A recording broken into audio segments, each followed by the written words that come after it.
IMO in London in 2015 and 2016.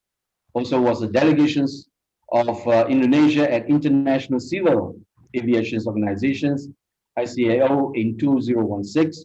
He was a commissioner of Indonesia's Port Corporations too for 2 years in 2016 to 2017, and now he's trusted as a commissioner of Indonesia Railways Company. His passionate dedications to spreading the knowledge leads him to write his two bestseller books about fraud and leadership. Yeah, makes him known as a creative, confident, and never at a loss for words as an individual. His third book is in progress right now. It's about sea highway in Indonesia.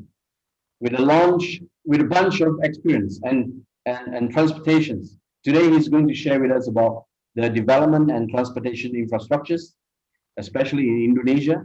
Ladies and gentlemen, please welcome our senior advisor to the Ministers of Transportation and Logistics, Multimodal and Safety Transport of Indonesia's Dr. Chris Kuntadi. Our third panelist, Associate Professor Dr. Muhammad Farid bin Samsudin, currently is a head of research and innovations in UniKL Business School, holding the post since November 2019 until now. This is one of our family members of UniKL. His subject matter expert is Malaysian Insurance Institute, setting exam questions for AM level 1 and 2, case study development, training, material education framework for insurance product, as well as training material for professional certifications in Takaful. Prof. Farid also have various experience in industry journey, from business manager in retail sales, manager in prepaid sales planning, also serve as data and channel management lead department, and lastly, as a senior manager for Celcom Axiata, one of Malaysia's mobile telecommunication company, strategic operations department. He joined UniKL Business School as a senior lecturer back in 2014 to current. He's championing his expertise by producing countless of research journal papers and book publications, has become a well-known PhD and DBA external examiner, as well as numbers of masters and PhD level students under his excellent supervisions. Earned many research grants as project leader as well as co-researcher. He's excellent in his communication skills and personality. Adapt in taking on new roles and responsibility as they become necessary. Ability to anticipate problems and needs before they arise. Ability to work in diverse situations and maintain confidentially. So, possesses a strong leaderships and able to motivate downliners towards achieving goals. Analytical thinker with advanced skill in data analysis. Ability to influence cross-functional teams and develop teamwork. High level of problem solving and negotiation skill. A well customers-oriented person, constantly tries to meet customers' expectations and providing positive customers' experience.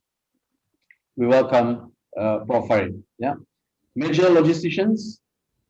Our fourth panelist for today is our major logisticians, T.S. Chang Kalun, FCRLT, fellow memberships in CRLT Malaysia, and the president of Society of Logisticians Malaysia, my very good old friend from the northern part of Malaysia, from an amazing exotic island of Pulau Pinang. So major logisticians Chang Kalun, or better known as Logistician Chang, who is a humble practicing logistician, transport planner, mediator in Malaysia, and has been practicing maritime logistics since 1994. Presently, he is the president of the Society of Logisticians Malaysia, Pertubuhan Pakar-Pakar Logistik Malaysia, yeah, executive director of AK Shipping Sdn Bhd, Sea Consortium Sdn Bhd, and as well as the AK Academy in Malaysia. So Logistics Chang is driven by his love learning and presently holds various professional qualifications, just to mention but a few of those, like logistics, linguistics, geographic, mediations, arbitrations, and alternative dispute resolutions. So Logistician Chang has a long list of assignments in globalizations, industrializations, modernizations, and urbanizations. Besides being the president of Society of Logistics Malaysia, He is also a Commissioner Major of the Territory Army, conferred by the Duli Yang Maha Mulia Seri Paduka Baginda Yang Ketuan Agong, the King of Malaysia. So currently Chairman of the Chartered Institute of Logistics and Transport in Malaysia for Penang sections, Council members of Penang Transport Councils, Council member of Road Safety Council of Malaysia, Industry Advisor, Logistics to various institutions of higher learning educations, and board members to the various secondary and primary school in the northern part of Malaysia, Corps presidents of St. John Ambulance of Malaysia, committee members of Transport, Logistics and Custom Committee of Penang, Chinese Chambers of Commerce, committee member of International Ship Owner Association, or now we call them SAM, Shipping Associations Malaysia of Northern Malaysia. So committee member of North Malaysia Shipping Agent Associations, and an adjunct lecturers to a few private and public universities in Malaysia, and many more. So in recognition of his professionalism, dedications, commitment, especially in the field of logistics and educations, Logistician Chang has been best known with Ambassador of Peace in 2018. Last but not least, Logistician Chang has also been conferred Community Service Medal, Distinguished Conduct Medal, General Service Medal, Brilliant Service Medal as well, and also member of the Order Defender of States. Now, without further explanations, we welcome all our distinguished panel today. To all audience, stay to the end again. We will provide you the host had promised you to provide you the digitalization certificates. Now, without due to time limited and constraint, we'll turn over to our distinguished speakers or panelists for today. Now, due to the time limited, the Zoom platform to all presenters, returns to all presenters, you are given 4 to 5 minutes to each questions. Now, our first presenter today is our Honorable Dato' S. Abdul Razak Abdul Malik, our current International CILT President. Now, Dato', you okay? All right. Now, the first questions for today I'm going to ask is, since our target audience are mainly students, right? Now, the young blood of our future logisticians, what are the opportunities for students and graduates in the field of logistics and transport? And how and why should young people join these professions? Assalamualaikum warahmatullahi wabarakatuh. Thank you, Mr. T.S. Renatan from MyTech, our respected moderator. May I wish and welcome Dr. H. Chris Kutandi, Major T.S. Chang Kalun, and Associate Professor Mak Farid Shamsuddin to be co-panel speakers for today. But before I answer your question, allow me to express my gratitude to UniKL, especially to T.S. Sajinasir alias Director of UniKL Technoputra, for inviting me to this webinar. Firstly, let me introduce who we are in 2020. Our institute was founded in 1919 with a mission to improve industry practices and nurture talent.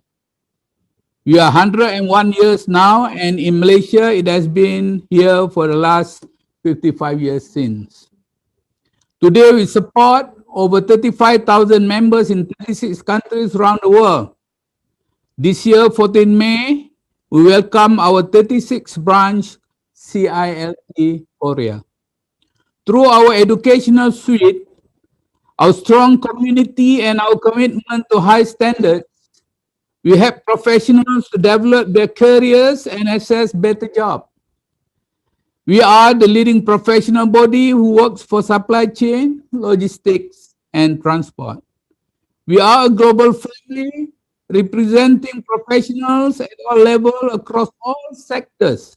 We have a mission to give individuals and organizations access to the tools, the knowledge, and the connections vital to success in the logistics and transport industry.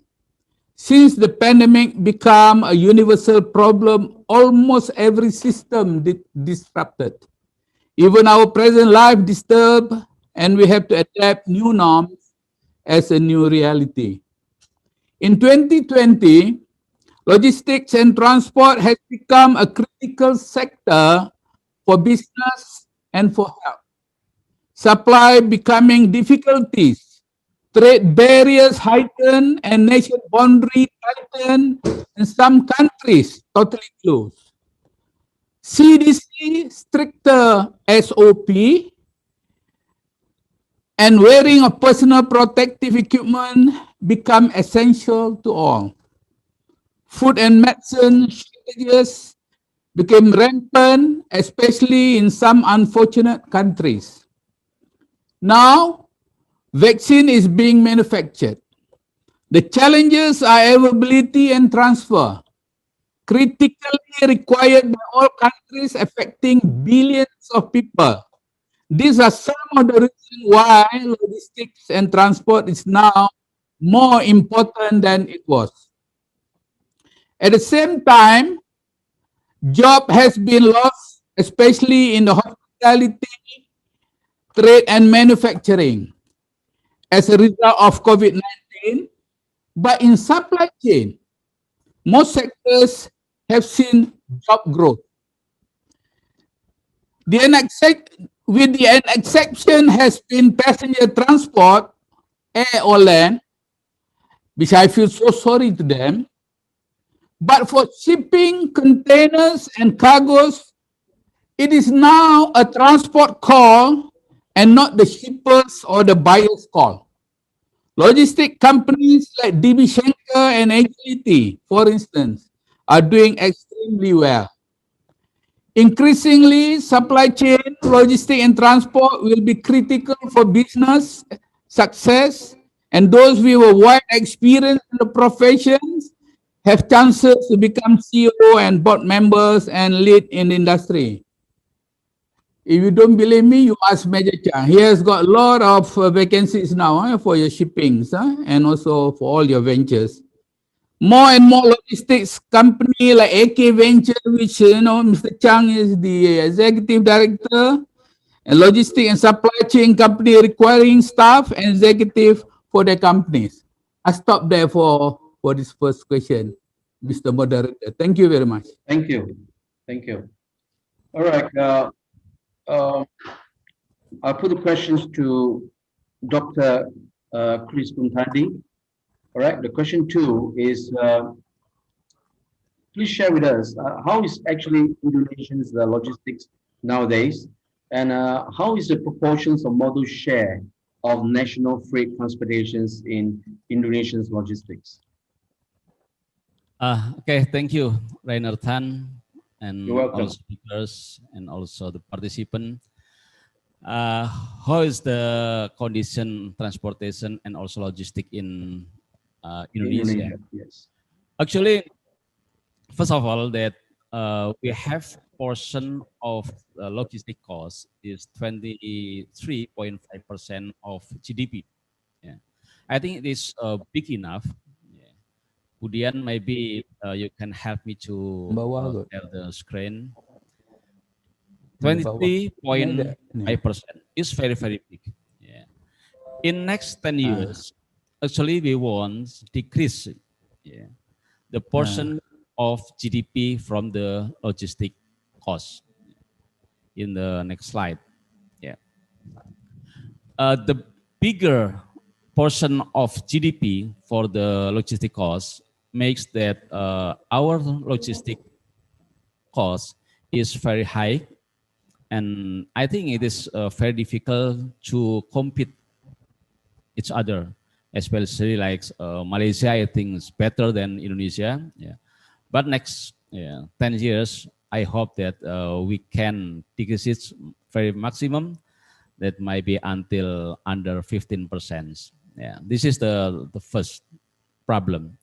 And then the second, that development of logistic connectivity is a priority for national effort. Yeah. Because up until now, connectivity between island to other islands, between Indonesia to other country, is very, very high. Yeah.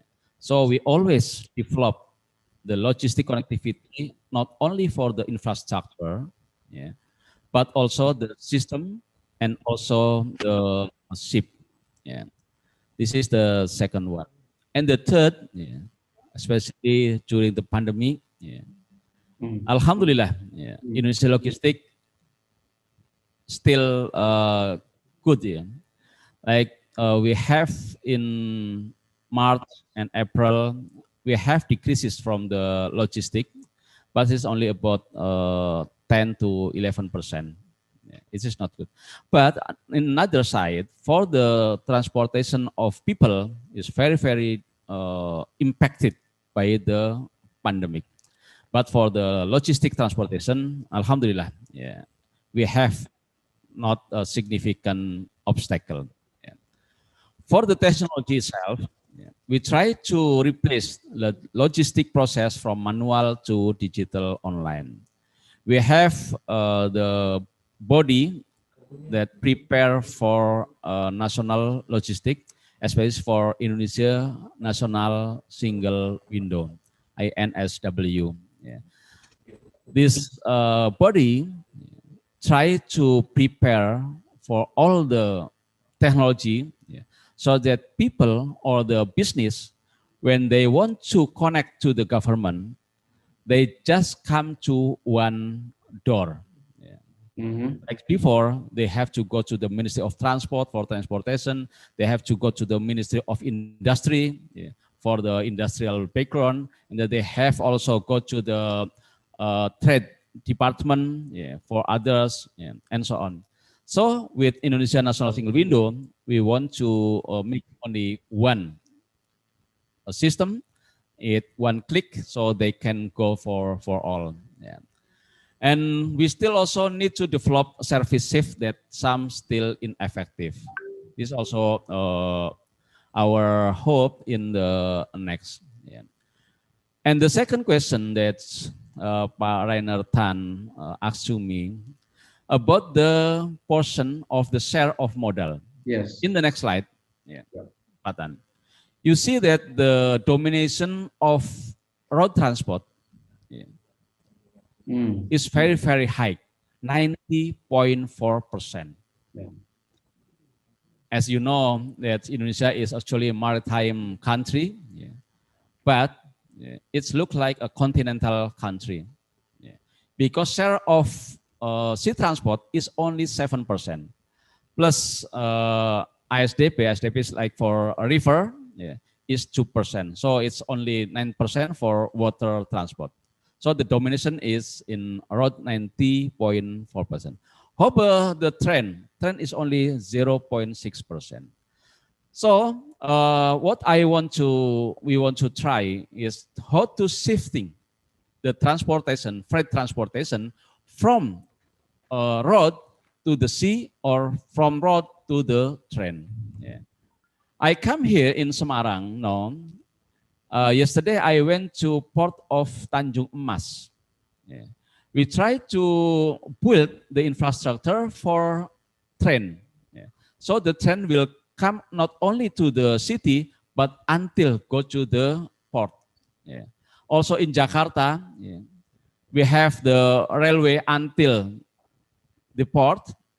So if we have built, yeah, many infrastructure for the train, yeah, so we hope that we will have like a shifting, yeah, transportation for freight from road to the train. This is the data from 2018, and next year in 2021 we will try to make the research, the new research for this modal share. I hope, yeah, we hope that we will shifting significantly from road to sea and also from road to the train. Like in from Semarang, that's city I live now, we have a Roro, yeah, from Semarang to Lampung. Yeah. Before, all from Semarang to Lampung, we have got to by truck. So no, since the beginning of 2020, yeah, beginning of 2020, we have delivered many trucks, yeah, from Semarang directly to Lampung. So they do not want to go to from Semarang to Jakarta by road, but they shifting to the sea. I think these two questions that Pak Rainer Tan delivered to me. Thank you. All right, thank you. That's very good information. Thanks a lot for the sharing. But it's quite amazing to see that the road transportation dominates most of the out of 90.4% are on road transportations. Yeah. All right. The third panelist today is Professor Muhammad Faris Samsudin. Now, my question is from your expertise, yeah, from your academic standpoint, how are you going to attract more students to study logistics as their major degree? Okay, thank you, Pak Rena, and also all the panel. Interesting question. To be frank, this logistic matters is also new to me. Also new to me. I had the chance to make a survey through my WhatsApp group. Currently, I maintain communication with some. Can you hear me? Hello?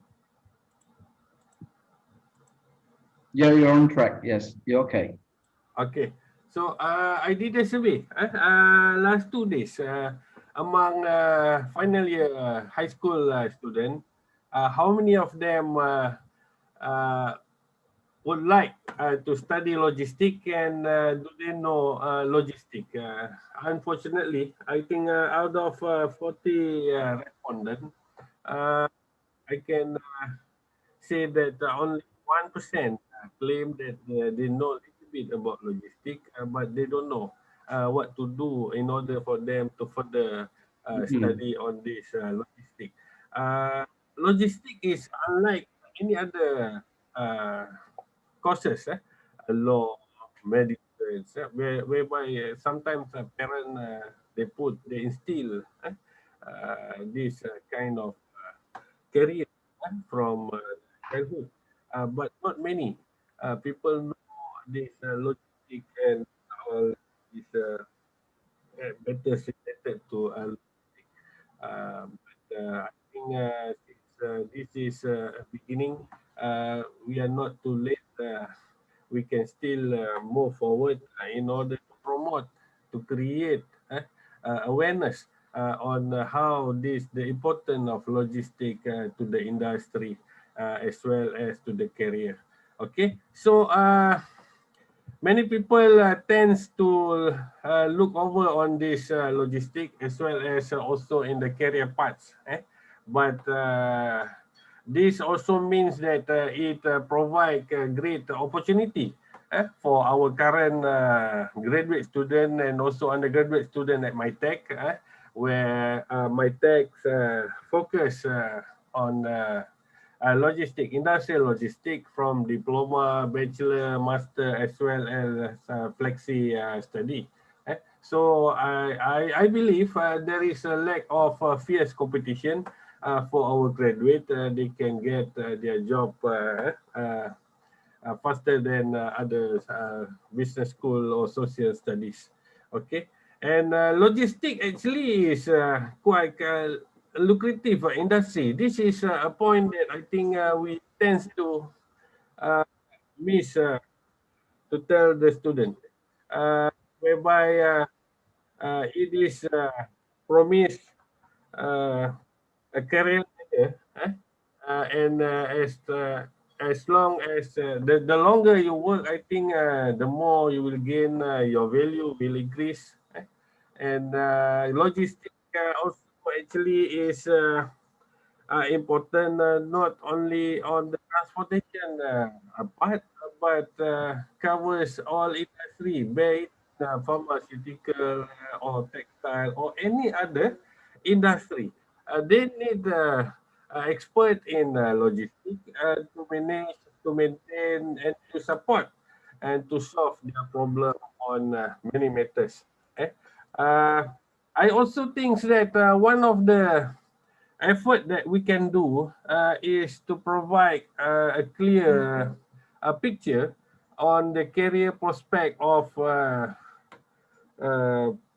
student once they complete their studies, such as being an analyst, being a logistic engineer, being a consultant, because this is important to create them some picture that logistic is not about logistic is not about transportation. People talk about distribution, people talk about warehouse, people talk about supply chain, but they don't talk about logistic. I believe we can do wonders in 2021 to cultivate, to promote logistic education to our student.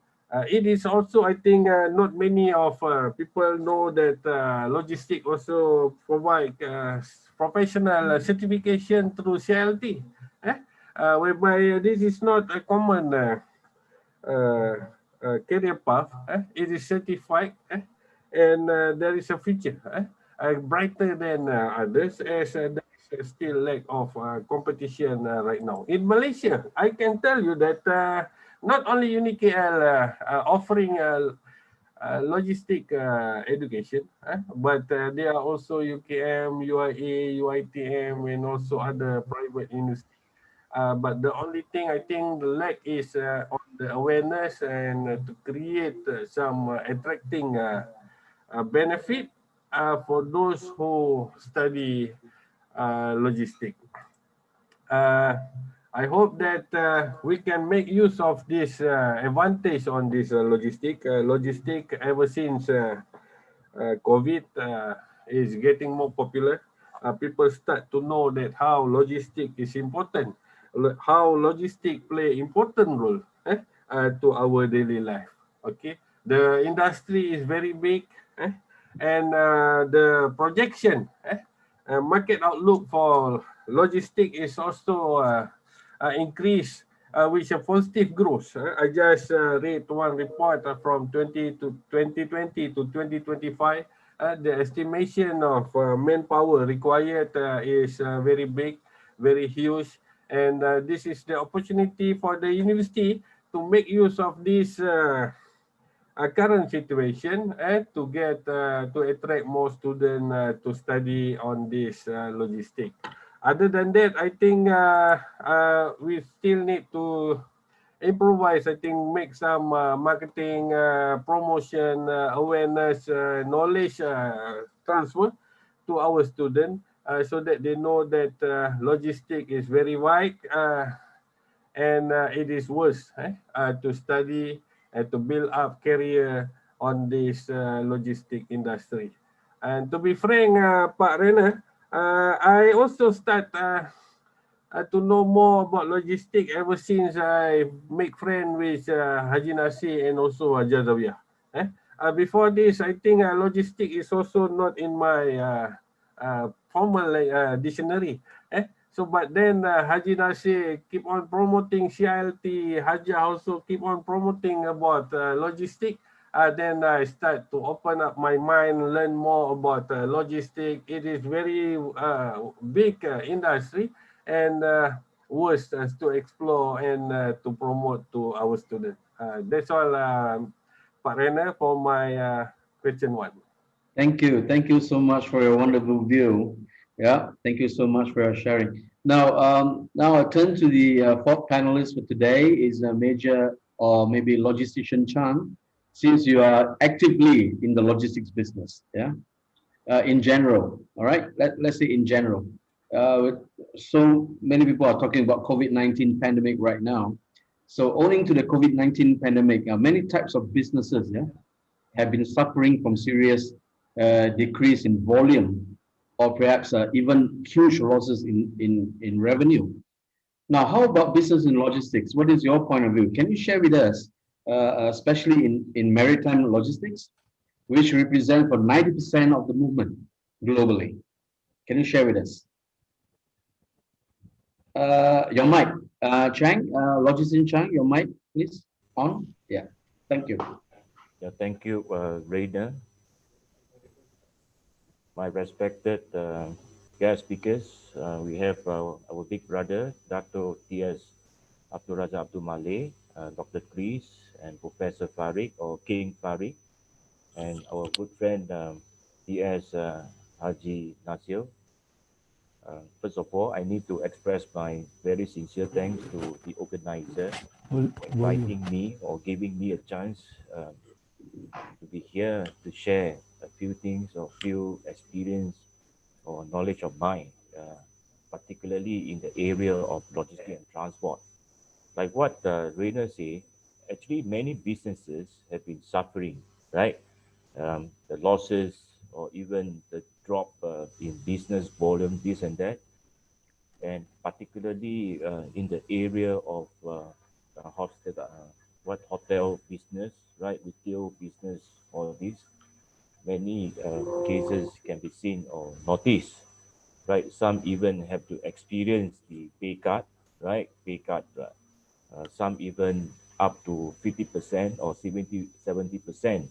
And I was told that one of my friends who has been with the traveling agent for more than 25 years, but he has never got a pay since March, until today.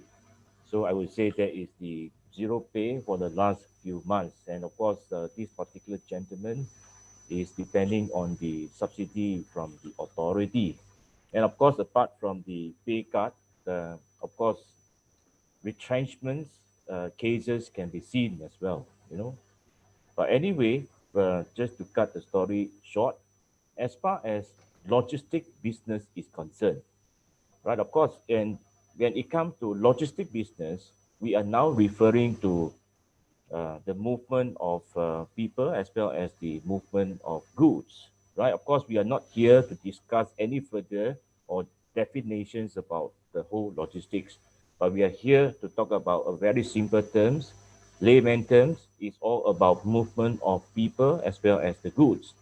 Like what our big brother mentioned, Dato T.S. Razak mentioned, that movement of people has been affected because not many people are moving, even local movement, right? So is I mean sorry to mention that the business for movement of people has been quite bad since March. But when it comes to movement of goods, yes, to be frank, as part of the logistic business, we also experience the drop in business as well from the very beginning of the COVID pandemic in February, in March, right? Businesses were affected during that particular period of time. So I would say, especially from February up to even May, right? Including logistics, right? Business were not so encouraged. So I would say, based on our statistics or based on our record, actually our business were down by 50 to 60% during the first stage of the pandemic. That means, in short, from February up to May. But after May, the situation changed. The situation changed, the trend changed. The cargo volume started picking up from June. Start picking up from June until now, December. I would say everything is positive. A lot of people has been, laughing because of the volume, because of the sudden surge in volume, this and that. So a lot of people are very happy. Like what the other speakers have mentioned, actually, some people do not understand logistics, but it doesn't matter, right? We are here to promote, and we are here to develop the art and science of logistic, transport, and supply chain with the general public. Anyway, as many of you are well aware that logistic has been classified as an essential service under the Act in the country. So that means, in short, even some businesses uh, had no choice but to shut down. But as far as logistic, transport, and supply chain businesses are concerned, uh, we were allowed to operate even during the movement control order or lockdown or whatsoever.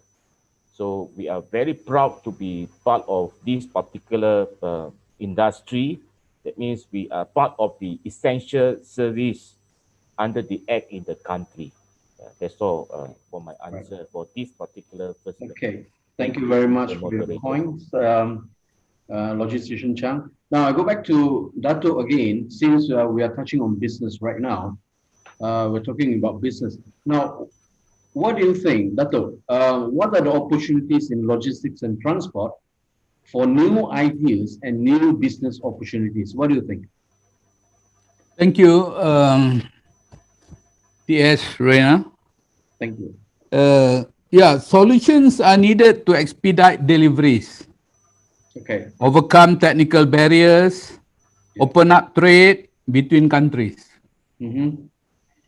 In CLT, we recently had 3 entrepreneurs on a webinar, all under 35 in age, who spoke about their businesses in Africa.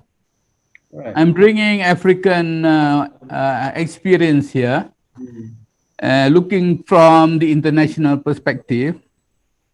Now, these businesses were a fashion business in Zambia, seeking to open market across African countries.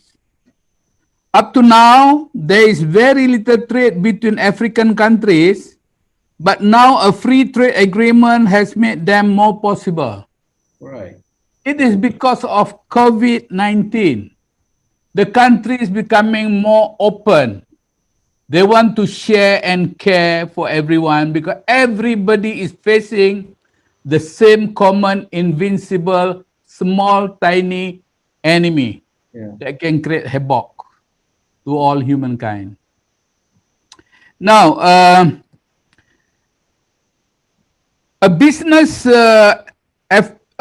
in Nigeria that enable deliveries to the home and enabling other companies to find new markets and customers by delivering direct to the home. A business in Ghana specializing in cold chain food deliveries for fish and seafood products that seeks to open up market by the provision of the temperature control supply chain. This example can be replicated anywhere in the world as opportunities exist for innovation and those willing to provide new solutions. First and last mile delivery, becoming more of a sought after by online businesses. The situation aggravated people to stay indoors and things reach at their doorstep. Yeah. Right. My son, I'm talking about my son and his partners, has a small first and last mile delivery company, a small one, about less than 2 years old. Before COVID-19, he handled 50 to 60 packages, all around 30 kilo to 50 kilogram. 50 to 60 packages a day. Yeah. Now they handle 400 to 500 packages, but 90% 10 kg and below. Promising, but need to work very, very hard. Now they themselves, they are venturing on cater panas, or in English means hot catering, using airlines kind of food serving trolley fixed with electricity in a specially made food truck to deliver to functions with hot and sizzling foods.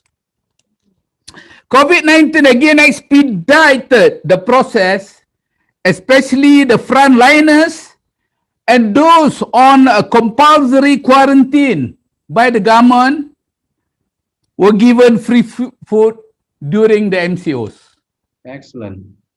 Now, technology solutions and solutions that enable direct delivery and fast delivery to the consumers are the two growth areas in many parts of the world. Existing businesses often do not have the flexibility or the knowledge of to exploit this opportunity. I'll give you one good example. In UAE, United Arab Emirates, Dubai Port World, and MERS line join up to implement blockchain technology to expedite clearance and transshipments of containers. SAGT Port Colombo using paperless in handling containers. It's amazing to see the efficiency getting a thumbs up by the maritime community. Now, at the present moment, the distribution of vaccines, especially on the last mile, will be the most challenging part of the logistics. The only way to go is by offering solution to those importers and shippers.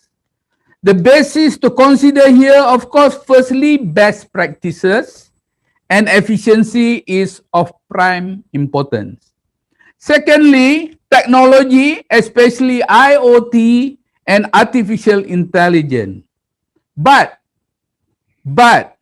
make no mistake, you can have the best technology, the best apps, the best IoT, and the latest online system, but the presence of you, us, as human factor are the most important criteria for the success. You, me, and all of us should be the driving force to the process. Without human factor, technology will not work as desired. I'll give you a very good, simple example. Work from home. Technology allows you to work from home. But you yourself must be sincere and honest to yourself. Because at home, who supervises you? You don't clock, the ticket. But because you have that integrity, honesty in you, like our Puan Zavia, working from home, but with full honesty, he will definitely spend 8 solid hours on the on her laptop and all that, and work through online. So this is, I said, technology is there. The best technology can be prevailed, but human being must be there as a driving force, and that human being must be honest and with integrity. So I finished my answer for the second question. All right, TS that's a Raina. wonderful, Thank you. wonderful example. And to all the target audience, you listen, that's a new business opportunities for you. It's up to you. Everything's up to you. Now, we would like to listen to Dr. Chris Kuntadi. Now, what are the challenges now? What about opportunities, logistics business in Indonesia? Can you share with us now? Okay, thank you, Pioneer. First of all, I think I have to agree with Chang's statement that logistics is not only transportation. I do agree. Yeah, and it's a problem, the challenge from Indonesia, that our ministry is named Ministry of Transportation, not Ministry of Logistics. Yeah, so we have to make like coordination with other ministries, like Ministry of Finance, because they have custom and excise. And then we have coordinating with Ministry of Industry, Ministry of Trade, etc. Yeah, and for the challenge, I will subscribe in two. The first is challenge during the COVID pandemic, and the second is what next for the logistic industry. For the era for COVID pandemic, we have to make the capacity building. Yeah. That Dato said, we can work from home. Yeah.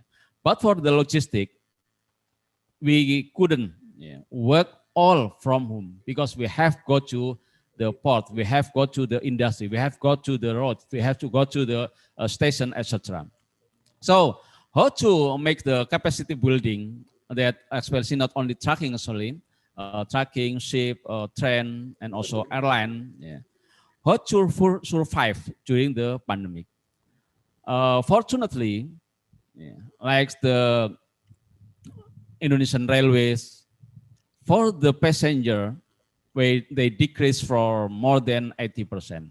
But for the logistic, Alhamdulillah, it decreased, but not more than 15%. And in the port, like we have PT Pelindo 1, Pelindo 2, 3, and 4, yeah. Indonesia Port Corporation 1 until 4. Yeah. They said that in 2020, they predict that they have increased for about 5%, 5 to 7%. So it's very, very good for the pandemic era for the logistic. And then the second is the high competition or limited order. So we try to increase the technology competitive, yeah, between truck, yeah, because if we deliver logistic by truck, we can check until what city our logistic gone. Yeah. It's different from if we use the train or we use the ship, because we can tracing our product for the delivery. Yeah. And the third one about operational costs. Yeah. Operational cost for in health protocol is increased. Yeah. So government, especially Ministry of Transport, we try to give like not donations, incentive, yeah, to the airline, to railways, Right. and then also to ship, yeah, not for trucking, because trucking is the portion is very, very big enough. Yeah. And as we know that for trucking itself, yeah, mostly they face it with we call odol, yeah, overdimension, overloading. Yeah. For truck, for example, the capacity is only 10 tons. Yeah. They could bring more than 15 tons. That's the problem. Yeah. So our ministry, especially Directorate General of Land Transport, try to minimize the odol itself. Yeah. We hope that after odol try to minimize, they will transfer from the land transport to the railways. Yeah. If we can transfer to the railways or to the sea, yeah, so we hope that the logistic costs will decrease. Yeah. In the sea transport, we also make a short sea shipping. Before, the transport from the sea shipping is from very, very far. For example, from Jakarta to Papua, Jakarta to Kalimantan. So we know also have from Semarang to Jakarta, from Jakarta to Lampung, or from Medan to Rio, etc. So we try to cut, yeah, the shipping. The impact of the cutting this one that we make a short sea shipping. So before, many truck go from, for example, Surabaya to Semarang. It's about 300 kilos. So they move from truck to short sea shipping. And the second one about efficiency and digitalization, we try to reduce logistic costs. Yeah. With efficiency and digitalization, we predict that logistic costs will reduce until 10%. So we need commitment and also support, commitment from the business and also support from the other ministries. Yeah. That's what the challenge and opportunity for logistics in Indonesia, Pak Rainer. Thank you. All right. Thank you. Thank you so much for all your informations. Now, what about Belawan to Tanjung Priok then? Sorry? Belawan, from Medan to Tanjung Priok, as well as from land transportations? Yeah, yeah. Usually from Tanjung Priok to Belawan, we have problem because in Belawan, the deep of the sea, yeah, is around 10 meters. And the big ship, they need at least 12. 15. So we use a big ship, go to the around Belawan, and then ship to ship from the ship to the Belawan with a smaller ship. That's a problem. Yeah. Great. Okay. So many industry, they try to send the logistic from Jakarta with a truck, go to Merak and Oh. Bakahuni, yeah, and then directly with land transport to Okay. Medan. Okay. Yeah. All right. Thank you, Doctor. Now I'll pass the another questions to our Prof. Farid. Now, recently, the new term called logisticpreneur, right? Is I mean about our topic today. Now, what is it actually the terms means? Yeah, can you share with us your idea on logisticpreneur? Okay, Oh. thank you, Pak Rena. Okay, so Okay. this logistic prono is, I believe, is recently introduced. Before this, we already have Technoprono, which is currently Yes. Haji Nasir lead department in UniKL. Now logistic prono. Basically, this is based because of the response when people see that importance of logistic and the opportunity uh, offered by this logistic industry for the young entrepreneurs. So the term logistic prono basically derived from the entrepreneur terminology itself, whereby we describe entrepreneur as a person who set up a business or businesses taking on financial risk in the hope of profit. So this is the basic definition of entrepreneur. And there are many definition of entrepreneur. Some of them also define entrepreneur as the individual who create a new business, bearing most of the risk and enjoying most of the reward. The entrepreneur is also sometimes known as an innovator, source of new idea, producing goods and services for market. And it is also known as employer of productive, whereby they employ people to be hired in their organization. So that is entrepreneur. Logistic, on the other side, is the commercial activity of transporting goods to customer. So this is the basic definition. On the other part, it is also used to describe the management of transportation or of information from place to another involve things like transportation, inventory, packaging, supplies, and also warehousing. So this logistic covered a wide angle of component inside the logistic industry itself. So it is about time when there are more and more people know about this opportunity in this logistic industry. And university also play role in cultivating, instill, motivate students to explore their opportunity becoming entrepreneur in this logistic industry. There is no specific term in the dictionary about this logistic prono, but I believe we can gazette this the definition of logistic prono very soon so that it can be used by others. Not to say that people don't know, people know. Tech prono is someone that is based on technicality, doing a business, and logistic prono is someone who make a business in the logistic industry. So, like UniKL, for example, we have alumni who are also doing courier servicing, those who are also involved in the logistic in terms of transportation business, whereby it is offered them a lucrative opportunity for them to success in their entrepreneurial area.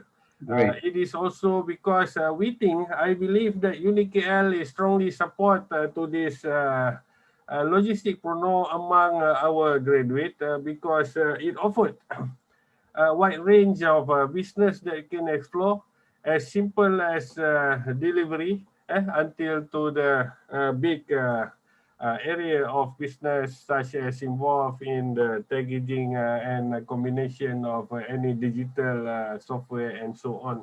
So logistic prono overall is a combination to reflect someone who are doing business in logistic with knowledge and be part in the entrepreneurial cycle.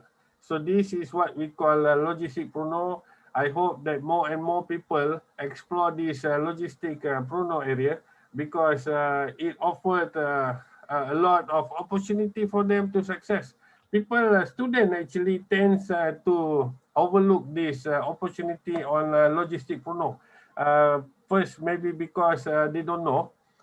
Second, they are also not aware. So our Technoprono is now doing awareness, creating, opening more opportunities for our students to explore this. That's all. Thank you, Excellent. Parin. Great. Good. That's a good. Now, I go back to panelist number four, logistician Chang. Now, just now we are touching on the new normal pandemic. Huh? Yeah. Again, with your expertise right now, can you share with us like COVID-19 pandemic affected the whole global supply chain? Now, especially in Penang, how do you handle that where MCO and lockdown is in place? How you handle it? Thank you, Rainer. Thank you. Basically, when it comes to global supply chain, we Yeah. don't just focus on one area or one state or country or Mm. even one region. When it comes to global supply chains, we look at the whole picture of the world, right? So that's why global supply chain, this particular terms is in place. So yes, I agree that actually when this particular COVID pandemic was in place or at the very beginning stage, a lot of people were actually being affected by this particular pandemic Yeah. because a lot of people didn't know what to do, Yeah. and didn't know what to handle or manage that particular situation, including people like us in the logistic business. So you see, at the very beginning stage, uh, people would see this particular many closures of borders. Closure of borders. People started announcing the MCO, started announcing the lockdown, this and that. So closure of border, closure of certain parts, True. right? So which already affected the global supply chain, Yes. also called the flow of raw materials as well as the semi finished goods or even the finished goods. So even for a very simple example, when it comes to shipping, right? When it comes to maritime logistics, even the ships are behind or were behind the original schedule because of delay, because of certain issues brought up or caused by this particular COVID pandemic. Even for a very simple change of crew, sign on and sign off, Yeah. Yeah. also affected during that True. particular period, simply because of the quarantine. This particular word, especially now, we always hear about this quarantine. Ship during that particular period of time, ship had to come, right, anchor there because of quarantine before you can do anything or handle anything or pass any documents or chop any documents. So ships were all behind the original schedule.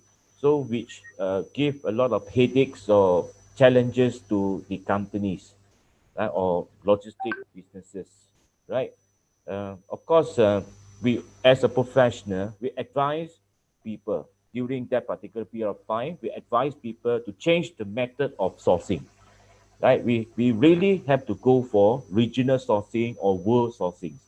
For example, if we used to buy certain raw material from country A, right?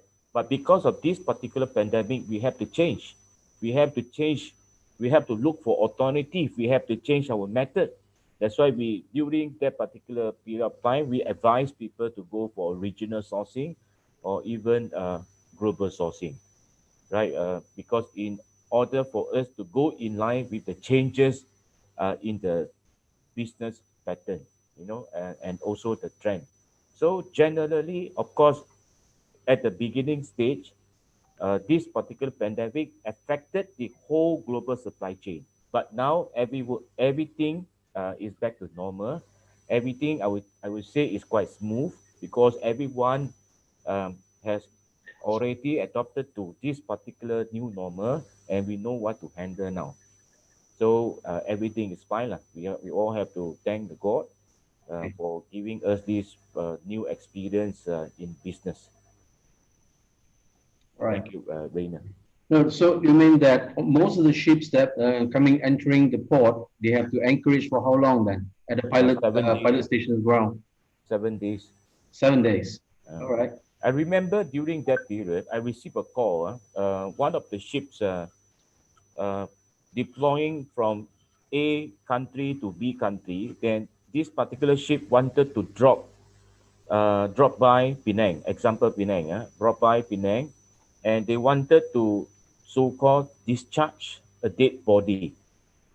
And we told them, oh, because of new syllabus, new procedure, then at the end, the ship owner decided to, divert the ship to somewhere else. All right. When everything was new Mm. and people started writing the new SOP, Mm-hmm. All right. everything was new at that particular period of time. Okay. Yeah. All right. Now, I'll go to Dato again. Right. Dato, so just now that you're talking about business opportunity. Now, can you share with us your point of view? How can CLT help someone is looking to develop a business opportunity in logistics and transport? Now, we have limited time, so I hope all panelists can just cut short your answers because we do have a lot of questions from participants. Yeah. Okay. All right. Okay. So again, how can CLT help someone looking to develop business opportunity in logistics and transport? Okay. CILT enables global networking through their forums. One is we have next generation. This is specially designed for the young people, the undergraduates and the graduates. And then we have WILAT, Women in Logistics and Transport. And the other one is the letter that we created for CLT International is the International Business Forum. Now, International Business Forum is to provide a world-class platform to corporate members of CLT and even entrepreneurs who are CLT members all over the world to the network to interact and engage with each other, especially in cross-border trades, in furtherance to the development and growth of CLT family globally. WILAT has a global program called CAF for young executives and managers to learn skills and managing and leading the company. I saw one of the question by the student just now. It says, we logistic graduates are only asked to be customer service, doing customer service. No wonder nobody is excited about. Now, I know you have been working so hard in the university from wherever university you are, but then if you join Women Logistics and Transport, we have a global program called CAR for young executive managers to learn skill of managing, leading the company. CAR means career and life formula to nurture young talents, develop their capacity, prepare to excel, and advance, learn, and secret formula to success. So you just tepuk dada, tanya selera. Who you want it to be, or you just want to remain as a customer service? Tak dapat then nolong, I know I cannot help you. Okay. Now, CLT give new entrance to the profession, the professional qualification, the professional membership to join the profession and build the knowledge base. The good thing about CLT, I'm not trying to sell CLT. The good thing about CLT is, pardon me of saying this, even you came from the best university in Malaysia, the moment you step your foot in Thailand, your degree is not recognized. But if you have a CLT certificate, you are recognized all over the world. So some people are asking me, are you being recognized in what they call Vietnam or Cambodia? I said, sure. Who is going to recognize? TOL, TOLL, DHL. Like in Indonesia ada DHL-nya Pak. Jadi kalau ada nih CLT punya certificate tu, bisa. Yeah. So bukan saja di Indonesia, di Myanmar, di mana saja. Mungkin kerajaan ataupun pemerintah belum lagi, tetapi Indonesia has got the CLT there. Okay? Ada. And it was initiated by DHL people. Now, let me go to my answer because TS kata we don't have time. We don't have time. Never mind. Now, but what is important is it is important that intern program. Tu yang I duk cakap dengan kita punya director of Teknoputra ni. You must have the intern program to be part of the process. And every logistic and transport undergraduate should undergo entrepreneurship course. Itu yang dia kata, ada somebody in front here. Tu yang kata yang apa nama, logistic-preneur, entrepreneur ni. Entrepreneurship is important because we want to get them ready not to work. We want to get them ready to be usahawan. Yeah. So okay. Now, CLT enables someone to make others share ideas and access skills necessary for their business. We want to adopt culture and language that need to be understood to share knowledge and best practices. So these are, things that help for members who are trying to find new market and new partners. Our extensive network, together we can help others and ourselves. That will itself offer opportunities for members to engage with trustworthy members around the world. Today, with all this accessibility by technology, sometimes we do not know whether the same person is talking because we do not know. He will say, I'm the best fellow in the world and all that. But, at the end of the day, you get duped and cheated. Yeah. But if you are the member of the Chartered Institute of Logistics Transport, then we know that you are genuine in doing your job. So, Mr. Arena, yes. I think I stop there because I know you have another question to answer. Thank you. Thank you. I hope that answers to Mira's questions about customer service. Yeah. All right, Dr. Chris. Now, how is the strategy? How is the strategy that your Ministry of Indonesia to improve logistic efficiency and infrastructures? What is the strategy that the ministry do? Yeah, I think it's very, very excellent question. That's this is our hope. Yeah. Yeah. We want to how to decrease or how to make the efficiency of logistic. First of all, we try to build the infrastructure. This is, I think, very, very important for us. That we try to the infrastructure is not only port, but also the system. Yeah. Okay. Port and also system.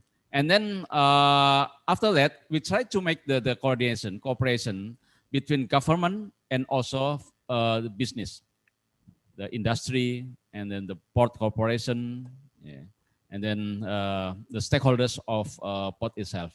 This is especially in logistics in sea transport. We also try to make like how to the transportation. Yeah. Before we only use land transport. Yeah. We might make to multimodal. Yeah. For example, for the Indonesian Railways, we have subsidiary named Kalog. This is KA Logistik, yeah, atau Railways Logistik. They do specialists for the transportation, for the multimodal. So they put the logistic from the industry, bring with the cars, with the truck to the station.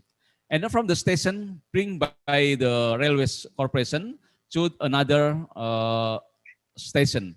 And then car logistic also transfer from the end of station to the market, to the port. And so the people who has the logistic, they only dealing with one corporation.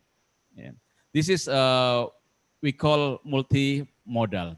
Okay. So it is easier for the industry to transport many goods for freight because they do not need to dealing with many for example with trucking, with railways, with a port, and then with EMKL, etc. That's our concern. Thank All you, right. Renner. Now, referring to the question box, there's another question from Indonesia actually. All right, from Indonesia is from Associate Professor Tunku Syarul Riza from Mandala International Education Institute, Jakarta. He mentioned that there are one statement from the former economic minister, yeah, from Indonesia, Prof. Also a prof from Economic Faculty University of Indonesia. He said now ASEAN countries' logistics policy still create base of logistics by evidence and space. But now with high technology must be new paradigm to digital economic way. Now, what is your opinion about it? What is your Yeah, opinion? I do agree. Yeah, with Yeah. what the participant said that technology is must. Yeah, so that's when we try to like create enough net for Ministry of Transport so that all the ship will go to that system for like scaling, and then when they Mhm. will go and when they will come, what they bring for the ship itself, and that freight or that good is belong to whom and will deliver to whom is all around in the portnet. This is for Indonesian, especially in sea transport for Indonesia. Besides that, we also have Indonesia National Single Window. This is coordinated by Minister of Ministry of Finance, yeah, for the custom, the part of custom. So every people who want to like import or export, they only go to the Indonesia National Single Window. Then it's all technology. This all systemized. So if we have those one, so I agree then, and I trust that for next the efficiency will be higher. Thank you. All right. Thank you. Okay. Now, uh, Prof. Farid, now how do you see that? How do you see should be encouraged? I mean, how students should be encouraged into logistics pre-now, and what is the role of the university, yeah, in encouraging students involved in logistics pre-now? What Okay, is your Prof. idea? And I Okay. have another question from the students as well. Yeah. Yeah.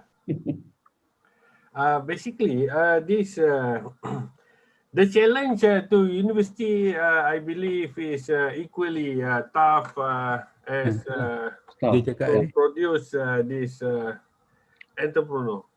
So in UniKL, for example, our director Haji Nasir developing, not even developing, we screening our student from the day one they join our registration day. Yeah. At that level, we give them a sort of questionnaire to test their and to measure which direction, what is their interest, are they fond of doing business, and so on. So from this group, we will identify, and then there will be a lot of courses, training session, exposure similar to this webinar, for example, is a good exposure to students. So student must first it involves two party. When we talk about university role, it could be the syllabus itself, the teaching method, and also how the university look at this angle in developing student post graduation. Almost all university right now is competing and also claim that they produce entrepreneur. Eh? But entrepreneur alone is too big.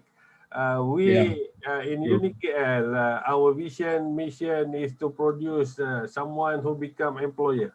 So logistic is part or at least another area that we can explore, give our student as much as possible the knowledge, the awareness, the opportunity, so that they can digest and then build up their strength before they decide to enter this entrepreneurship. People know that being a businessman, entering this entrepreneurship is not easy. There are a lot of challenges. People know entrepreneurs because they are success. Not many people know those who have failed, those who have been face difficulties before they finally become rich, before they become popular. So this is also very important.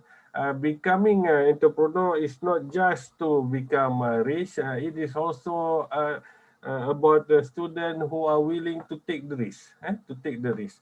Jack Ma, for example, claimed that this every time failure, it is a knowledge. Every time failure, it is an opportunity for the entrepreneur to learn, make a revision, and then come back. In terms of logisticpreneur, I believe students still have a very narrow minded on this logistic. True. Besides that, what we can do is to expose them. What are the components of logisticpreneur, such as outbound transportation, fleet management, warehousing, material handling, and so on. If only we can continue with this session webinar to expose one by one, call the industrial expert, call the successful people to share their knowledge, it can inspire the student to at least to be one.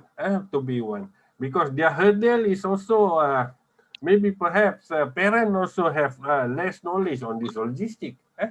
So the support from parent, family members is important. For us at UniKL, we always have Mara that to support those young entrepreneurs who intend with a solid business proposal to have a small grant for them to start up.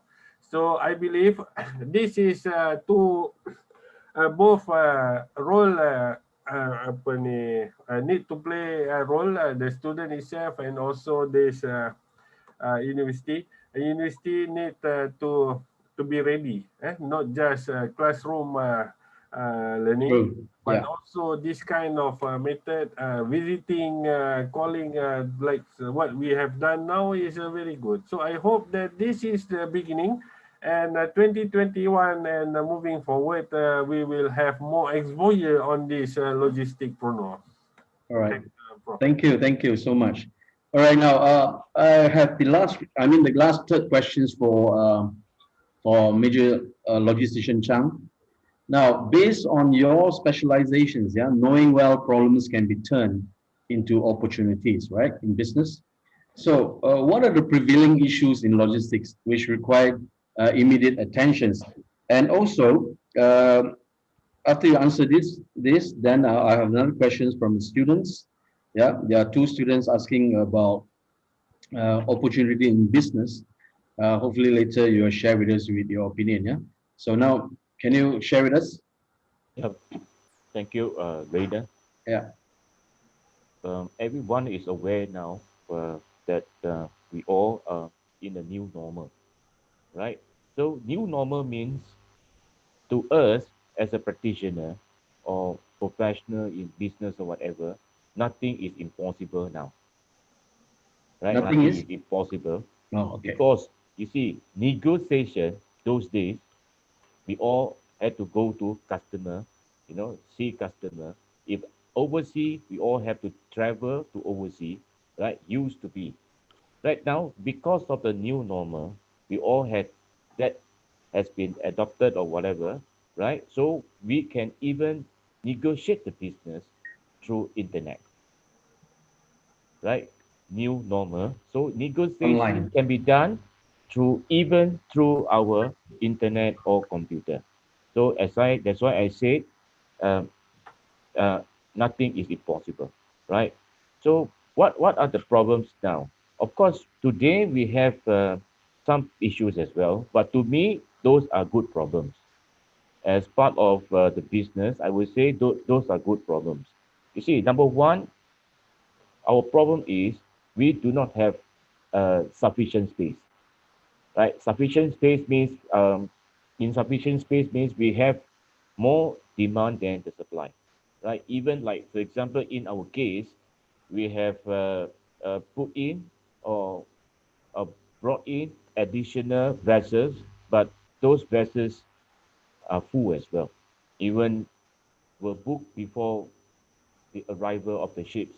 So number one, we have the space problem, and number two, we have container inventory issue because again, uh, demand is more than supply, and of course, many people are now fighting for the equipment, fighting for the container inventory because really the market is facing the shortage. And the third one, but a serious one, is the increase of the freight rate. How many percent increase? I got a shock as well when I was told about this particular percentage of the increase. It's now about 200 to 450% increase. No joke, 200 to 450% increase when it comes to ocean freight, especially, and this is in US dollar. Is in US dollar. But if you ask me as a practitioner, whether those shipping companies making tons of money, I don't think so as well. Because if you ask me, when it comes to ship, right, how to operate a ship, number one, we have the port cost, we have the crew to pay, and don't forget the charter hire. And charter hire is not cheap as well. For example, uh, for 8,000 capacity TU, 8,000 TU capacity ships, right? How much we have to pay? It's all about 100,000 US dollar per day. True. It's not cheap as well. So nothing, I would Dia say, punya is yang dia punya definite, right? Today, we see the freight has increased by 200 to 450%, but it hmm, doesn't mean shipping company are making tons of money, right? But because we have certain costs behind, and of course, no one asked when shipping lines were suffering from the losses in the past many years through many reports, right? Simply because of the charter hire. Charter hire is no joke. If you ask me, charter Yeah. hire is counted on a daily basis, and we all have to pay upfront for 3 months. Mm. It's no joke. And also the bunker. That's why I said operating costs, and we have the crew, right? And of course, today we have the charter hire. And today, I would say the business method has changed. Business method has changed. We are very much go towards the globalization, very much global approach than the local penetration, right? We used to go out, right, to see customer face to face, shake hand, go for a small meal, go for a coffee session, this and that. But today, of course, we continue doing that. But at the same time, global approach is very much important because we have a lot of global tender, the RFQ, request for proposal, request for quotation, this and that. And many MNC, multinational companies, are working on the global approach, and they would like the centralized party, right, the so-called controlling party, to select and decide who to use, right? So the business pattern has changed as well. All But to right. us, those are new challenges, and those are good problems. All right. There's one questions from Miss Izatu Hazwani, and she's one of my alumni UniKL, my tech students, also one of my students now. She reached 3 years working in the industry. Now she posted the question here. She said that she mentioned that she feel that there's still a huge barrier, yeah, huge barrier for a group age in industry between the experienced logisticians, you, and young logisticians. To them, as young logisticians, experienced people may have experience, but if the individual never increase their knowledge and value-added youngsters can leave them behind, right? So now sometimes they also feel that the challenge with them are more and more because a younger batch of logisticians have came out to the industry field and their passionate of changing the world is not there because the experienced people has really not allowing them to do so. So what do you think? So how are you going to answer it as a professional? Can you advise them as young logisticians how to break through these kind of situations? Okay, thank you, Rainer. A very good question. I like the question as well because I have this particular personal experience, a real personal experience. When I first joined the company at the age of 20 plus, same thing. I was given the position of supervisor, and under me, of course, a few. There was one with 15 years of experience, another one 7 years of experience. I think a few more, more than 10 years of experience, right? So as a young logistician or young practitioner, whatever you call it, same thing. As a supervisor, was I able to supervise them? 15 years of experience, they will tell you they eat rice or they eat salt more than you or whatever. So this is the thing that we all have to face. No choice. No choice. And of course, based on this particular statement is we must look at our soft skills. Apart from the art and science, we look at our soft skills, your communications. How do we make ourselves be in line with the team? For sure, we cannot deny or we cannot do away with this kind of the situation because we all must accept that they are senior and they are junior. And we cannot change this particular situation True. or scenario. We must accept. Don't tell me we cannot change them, we change ourselves. Something like that. Right? So we all have to improve and please go to them and be close to them. Like what we all learn, a word in logistic and transport, conformity. Remember, Rainer? Yeah. Conform. How do we Yeah. conform? Yes. Right? They like to eat rice, we go and eat rice. Right? They like coffee, we go and drink coffee with them. This is conformity. In logistic and transport, I would say everything is all about personal touch. Right? True. How are we going to exercise the personal touch? Ensure that we are with them. You cannot change them, but we change ourselves. Yeah. Correct? We cannot Or change them, join but we change them. ourselves. Or join them. Correct. If we cannot change them, join them. Yeah, correct. Very easy. No Yeah. choice. We cannot change these All right. people. Questions from students again. All right. Dato and also Dr. Chris, Yeah. how do you see the outlook of the logistics industry for quarter 1 and quarter 2 for next year, 2021? Dato? Okay, just a short one. Yeah. Overall, we are still looking at, we are quite skeptical about what is happening, Exactly. although the vaccine come. But if you are talking about cargo, supply chain, that is huge, as T.S. Chang was saying.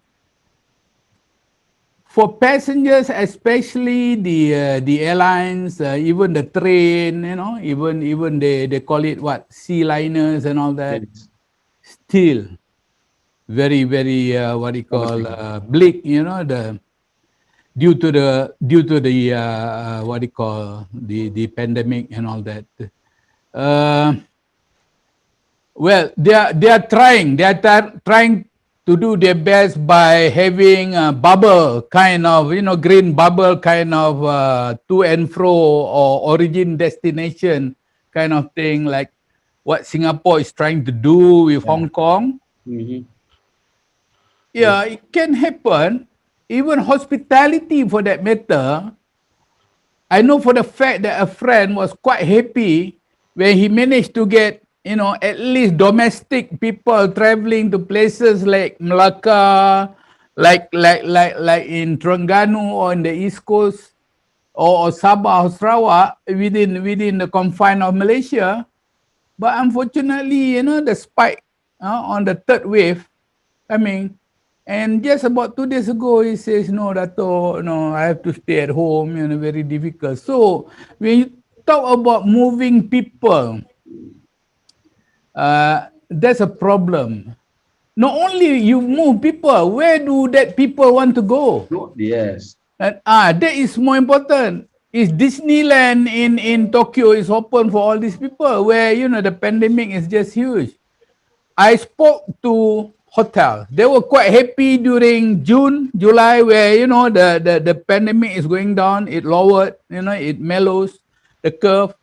They were quite happy, but so I said, "Wow, okay, thanks God, the business coming." Say that too. It is not about people coming, taking 1 or 2 days, check in, check out. What we want is, we want to open our ballroom for wedding function, for exhibition, and that is where the money is. Yes. So now, what I'm trying to say in short, for moving, I think it's still bleak. Mm. But for what you call for cargo, it's okay. I think for the young entrepreneurs, I think why not we challenge the government, let us handle the distribution of the vaccine. Then we use all the technology that we have that you learn from Haji Nasir and all that, and then we challenge the government, let them handle it. Why not? Yeah. Yeah, technology. Yeah, I mean, now people are now scratching their head how to what you call move the vaccine, and off the record, off the record. I heard there's a country, there's a state in our country doesn't even have a dry ice. So I mean, that's if somebody asks me, I said no, I didn't say it. Okay, And he may look like me, but it's not me. Okay, okay, okay, Dr. thank Chris, you. what about All the right, situations in Indonesia? very difficult to say. What is going to happen for the next few Quarter months one to quarter two, yeah? or few more days, to go. Yeah. Yeah, Dr. Chris, what about Indonesia? Yeah. In our mind, logistic sector in 2021, Yeah. 2021, Yes, I think expected to continue to grow. to grow. Yeah. Okay. Yeah. Why? Because in 2020, yeah, the logistics sector that we divided into two main subsector, transportation and warehousing. Both are increased. Yeah. In 2020, the growth is 9.18%. Yeah. This is for the logistic sector. Okay. This is the data from Supply Chains Indonesia. Yeah. And then both of transportation and also warehousing will also decrease. And the transportation is increase higher Oh, than okay. warehousing. Yeah. Even yeah, this growth is slightly less than 2019. It means during the COVID, yeah, in 2020, yeah, that start at April until maybe August, yeah, we locally locked down. Yeah.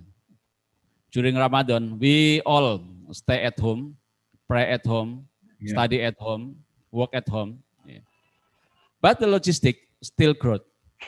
Yeah. even the growing is less than 2019. Mm. So after August, yeah, we face it with the new normal, yeah, new normal era, that people go to school, people go to office, even we try to minimize. In our Traveling. office, the maximum is 25%, and others maximum 50%. Mm-hmm. But it's grow. So in 2021, we trust, yeah, that more people will work at office, and our Ministry of Education think about open the school, yeah, that kids go to school, not only study from home. It means that our government trusts that 2021 will be bigger or increase higher than the growth in 2020. That's our task, Pak Renner. All right, thank you. Now, this is the questions to all speakers. Yeah, this is my questions. I think it's quite similar as one of the students from UNT from Terengganu. Uh, we believe that, I mean, the COVID-19 crisis likely significantly accelerate to achieve a digital and fundamentally shake up the logistics and transport business landscape. Huh? So this digitization takes hold, customer expectations evolve. So technology is changing every aspect of how logistics and transport companies operate nowadays. So digital fitness will be prerequisite for success, right? So the winners will be those who understand how to exploit a whole range of new technologies, from data analytics to automations and platform solutions. To those who don't, risk or obsolescence might occur. Now, to all distinguished speakers or panelists here, can you share your opinion on how can you define a clear digital strategy that integrates into the future logistics and transport business strategy, which can be considered very critical? I want to start with Dato, your opinions. Thank you. Thank you very much. When I received your question, I said, my God, this is a real, question from a professional, of course. Yeah. They say that what I can understand from your question is how can you define a clear digital strategy that integrated into the future logistic business strategy, which can be considered it is critical. Firstly, let me quote Mr. John Pearson. Positive realities or positive functional consequences of pandemic to the global logistics sphere and discipline as shared by global DHL CEO. Pearson is DHL CEO. What took 3 to 4 years now just take 3 to 4 months to plan, strategize, and execute. What used to take a decade to plan, strategize, execute now just take a year. Yeah. So meaning to say, in Chinese, crisis has two characters. True. One, he says, risk and danger. The other character is opportunity. Now, looking at what Pearson is saying, despite of the world pandemic and all that, he says what takes 3 to 4 years is 3-4 months. What takes a decade takes a year. Now, to me, your question is, this is about business continuity and the ongoing management of risk, right? Now, briefly, there are 3 models which I believe applicable to the situation we are at the moment. They are as below. Number 1 is by Deloitte Consulting. They use a model of digital capabilities model for supply networks. Now, the objective of the digital capabilities model for supply network is intended to provide the supply chain profession a reference model to guide and the development of digital supply network. The model is designed in a related manner to help supply chain professionals envision and then build digitally enabled capabilities required to transform the linear supply chain into a set of dynamic network. 2019 marked the start of a multi-year journey to develop, pilot, and evolve the model based on feedback from ASCM members worldwide. Now, among other things that they touch on these digital, capabilities models are connected customer. Yes. Yes, what Mira is saying, connected customers has got customer service, right? But at the same time, Mira didn't tell us that connected customer has got customer experience. And managing customer experience is far more important than being a mere customer service. So logistician can be a good customer experience management. Now, then you have product development, synchronized planning, intelligent supply, smart operation, and dynamic fulfillment. That is, they call it Deloitte Consulting, model. Yeah. The second one is the SCORE model. It is about attributed to performance, reliability, responsiveness, agility is very important, speed and correctness and focus. There is agility, cost, asset and asset management. Okay, and all that actually you are talking about value, cost, and risk. That is what SCORE model is concerned. If you want to continue, to survive in your future endeavor due to this world pandemic. The third one, and I said for true digital transformation, businesses must embrace agility. That is important. Then you have the third one, Scala Consulting. This is about business continuity life cycle.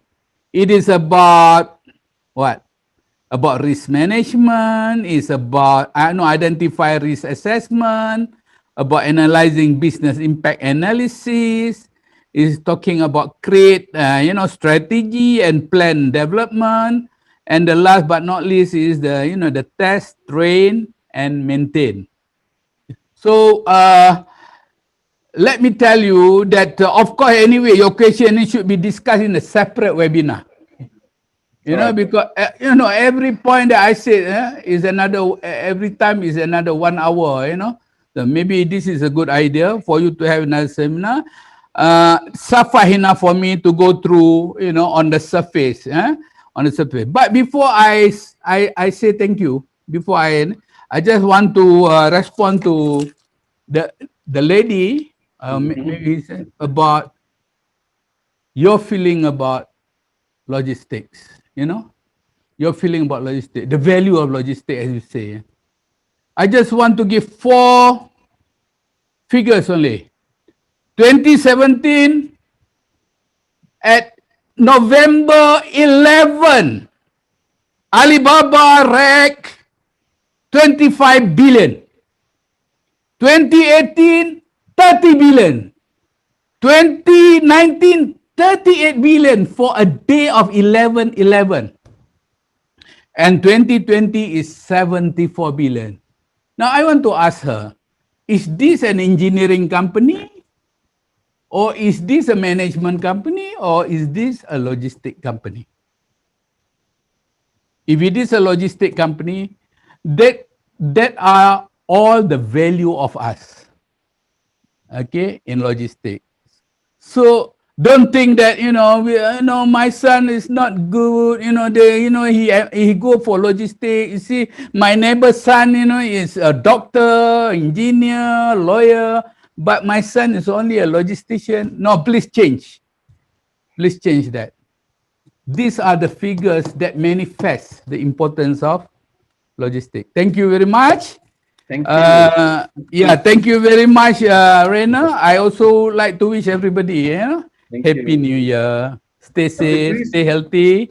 Dr. Chris, do you have anything to share with us, with our country, with the Industrial Revolution era 4.0? What are the challenges, issues that you have in logistics company you have to face? Yeah. Short answer, Yeah, yes, it short is. one. Yeah. Yes, it is. Extremely, yeah.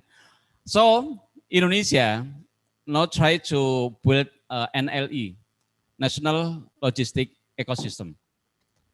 And then we prepare the digitalize of single submission that I said before. All the business that they want to import or export, they only go to one system, single submission. So with single submission, they can go on, like for example, for the uh,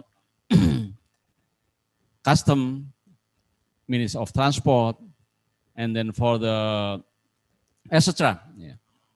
Railways, uh, PO, globalistic platform, warehouse platform, tracking, yeah. And then in a portnet, yeah, etc. They only go for one, included railway, tracking, warehouse, clearance, pre-clearance. They only go to single submission. Great. And the industry said that it is very, very easier, much easier than before, that they have to go to the railways and then back to the track platform and then continue to warehouse platform, etc. They go one by one. And they have to wait sometime not only 1 2 hours, but could be 1 2 days. So with single submission, that creating national logistic ecosystem, the logistic Indonesia will be much better. Thank you, Rainer. Thank you so much. What about you, Prof? Prof, are you still here, Prof? Yeah. What do you think? Okay. The answer is still yes, but you see, this industry is becoming more popular.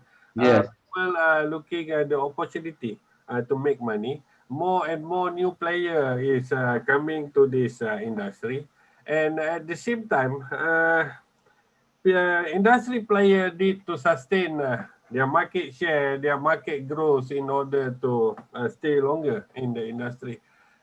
Facing the customer, at the one side is customer becoming complicated. Customer becoming more knowledgeable, is Yes. demanding. Eh? Right. So they need more and they know more. They know what they want. So it is a time for all the industry players not only to digitization but to digitalization, using all sort of available application software to provide the best. Like what Datuk said, those who last time take 1 month to complete, now is only 1 hour or 1 day. So we need to cope with the customer demand, maintain the relationship, at the same time go for increase in market growth and also market share. That's all, Prof. Thank you. Thank you. What about you, Logistician Chang? What's your opinion on that? Rainer, I know time is short now, limited. Yes. Okay, to me, as a logistician or professional logisticians, digitization is all about system, Okay. right? It's about new business, but on the internet. Everything depends on the internet.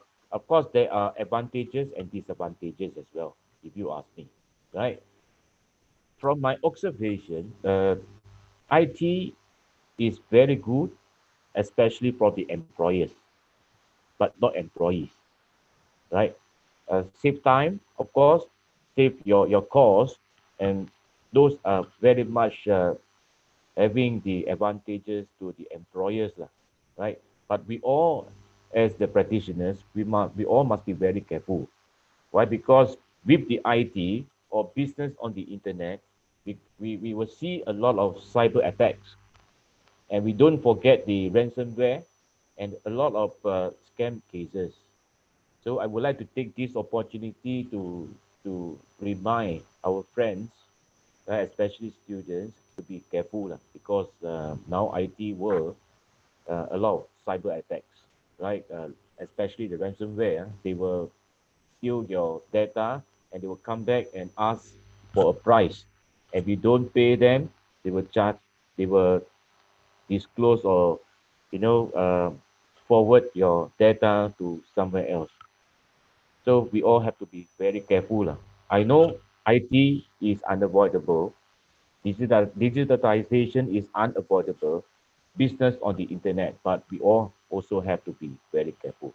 This is my very much simple suggestion to uh, our students or Thank graduates. you. Thank you so much. Thank you. Now, great. I mean, thank you all. We still have a lot of questions from the audience actually, but I'd like to apologize that we are unable to take up all your most of the questions. But anyhow, your question is still in the box. We will reply you. We can reply you by writing to you. It shouldn't be much problem about that. So it's great. Thank you to all our distinguished guest speakers for today, our champions and expert speakers from international, from the northern part of Malaysia, central regions, and to the southern tip of Asia, which is in Johor, also from sprawl downwards. Prof. Farid is from Muar. Sorry, he's from Muar. So also sprawl downwards to our good friend in Jakarta in Indonesia. So we appreciate all of you being here. Now, hopefully that with these sessions, I also would like to give some opinions actually, but due to time constraint, I would like to pass these sessions back to our organizers. Yeah, you need to do a closing ceremony. Um, from is it from Dr. Dian, Tuan Haji Nasir or Nasro? Can you? Yeah. All right. Thank you. Thank you so much and Happy New Year, everybody. Okay. Thank you. Thank you, Mr. Moderator, and all of our superb panelists. And terima kasih juga pada para peserta webinar yang tekun mendengar dengan setia sehingga akhir. Tahniah. Before we end our session, let us make way for a closing speech by our beautiful Dr. Dian Wicakti. She is the Dean of Faculty of Economics and Business UPN VJ. Please welcome Ibu Dian.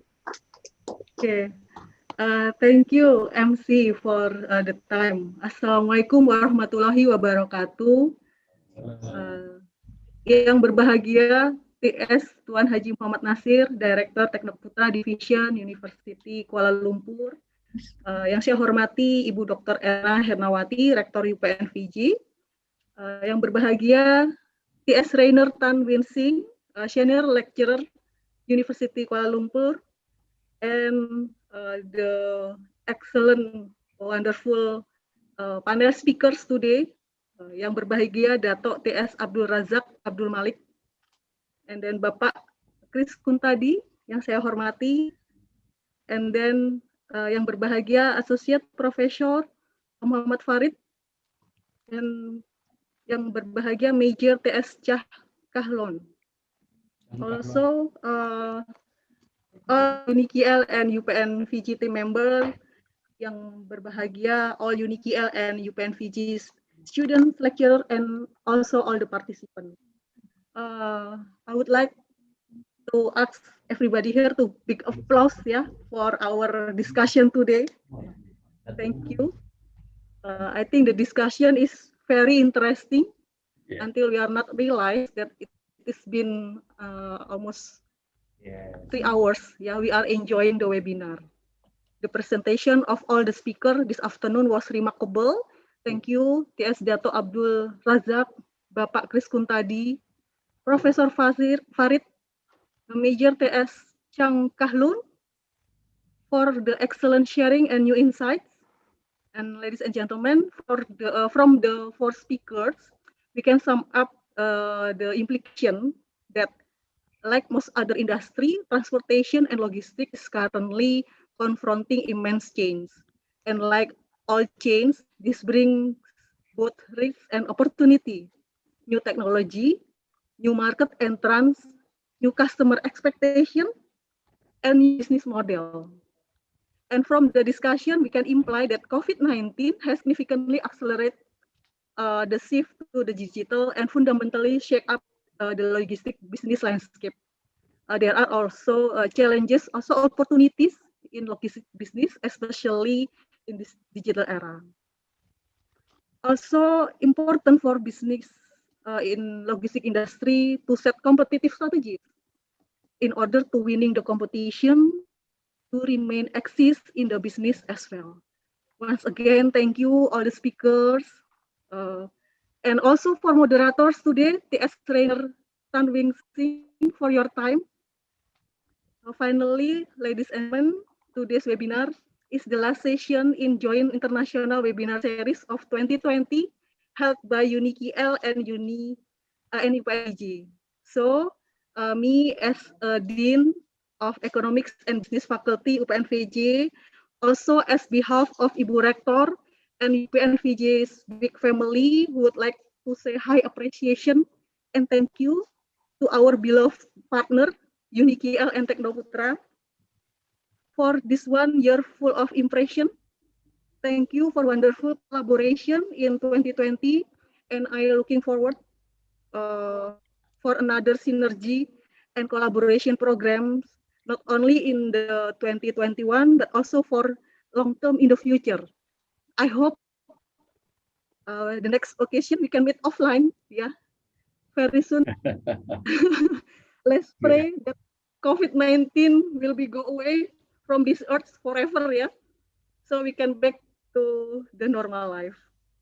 Once again, thank you, Dr. Nasir, Dr. Zawiyah, Dr. Nasul, Miss Azura, Miss Shafiq, and all UniKL teams that I cannot mention one by one. Thank you, Ibu Rector, all vice rectors of UPNVJ for all the support. Thank you, Dr. Ria, Dr. Imam, Dr. Jubaidah, Bapak Munas, Dr. Niputu Eka, and all Miss Mbak Nesa, and all UPNVJ team for this wonderful year. See you next year, inshallah. And ladies and gentlemen, all UniKL and UPNVJ student, lecturer, and all the participants, thank you for your attendance. And I apologize if there is any mistake and other misthings in the organizing this webinar. Happy New Year to all. Stay safe. Wabillahi taufiq wa hidayah. Wassalamualaikum warahmatullahi wabarakatuh. Back to you, MC. Okay, thank you. Thank you, Ibu Dian. We are now at the end of our webinar. Appreciate it if all participants to fill up the survey form that attached at the chat box. This is for the organizer to prepare your e-certificates. Last but not least, appreciation to our panelists, UPNVJ and UniKL team, as well as all the participants for making this event a success. We hope you have a good time with us throughout this session. Although it is our closing program for 2020, we are looking forward for our next endeavor together for 2021. May Allah bless us all and always stay safe. And Happy New Year 2021. Thank you, everyone. And right now, we want to wish all of you Happy New Year. Assalamualaikum and thank you. Happy New Year. Waalaikumsalam. Thank you. Okay, bye-bye. Terima kasih Pak Kris. Bye. Thank you. Bye, everyone. Thank you. Thank you, Jam. Thank you.